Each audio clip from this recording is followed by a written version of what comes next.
Goeiemôre almal. Dinsdagoggend, vandag is dit die 7de April, die jaar 2026, 'n lieflike dag geskenk deur Abba Vader aan ieder en elkeen van ons. My naam is Sonja Gerber, ons 'n bietjie gesels vandag rondom die krag van God.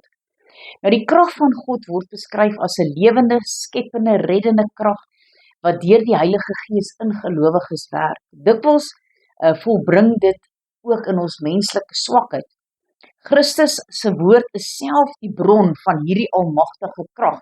Maar kom ons gaan lees so 'n bietjie in God se woord oor die krag van God wat in ons werk. Eerste gedeelte Jesaja 41 vers 10. Wees nie bevrees nie, want ek is met jou. Kyk nie angstig rond nie, want ek is jou God. Ek versterk jou ook, help ek jou ook, ondersteun ek jou met my reddende regterhand. Halleluja. Romeine 8 vers 11 sê: En as die gees van hom wat Jesus uit die dode opgewek het in julle woon, dan sal hy wat Christus uit die dode opgewek het ook julle sterflike liggame lewend maak deur sy gees wat in julle woon. Halleluja. So ons is ook nie dood nie. Ons het opgestaan saam met Here Jesus. 1 Korintiërs 1 vers 18 en 19. Want die woord van die kruis is wel dwaasheid vir die wat verlore gaan, maar vir ons wat gered word, is dit krag van God.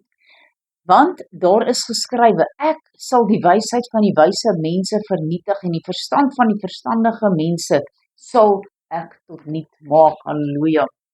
Dan Efesiërs 3 vers 20 en 21. En aan hom wat mag het om te doen ver bo alles wat ons bid of dink, volgens die krag wat in ons werk. Aan hom die heerlikheid in die gemeente in Christus Jesus deur al die geslagte tot in ewigheid. Amen. Die laaste vers, Hebreërs 4, en ons lees vers 12.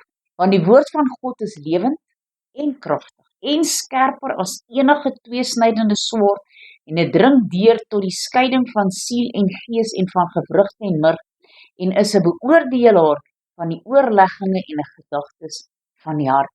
Kom ons bid en ons vra die Here dat die krag wat hom uit die dode opgewek het, ook in ons liggame sal werksaam wees, sodat ons ligdraers vir hom kan wees in hierdie donker wêreld waarin ons is.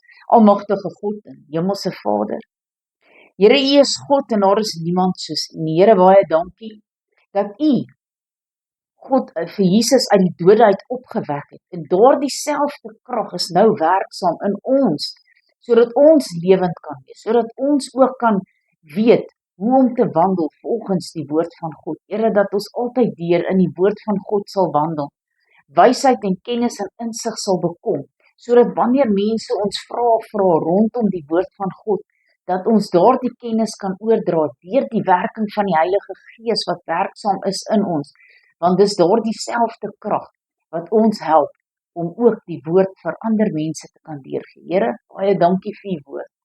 Baie dankie ook vir dit wat U vir ons gedoen het aan die kruis. En dankie dat U opgestaan het. En dankie dat U woord bevestig, dat U kom weer op die wolke. Ons loof U, ons prys U, ons eer U groot en heilige naam. Halleluja. Amen en amen.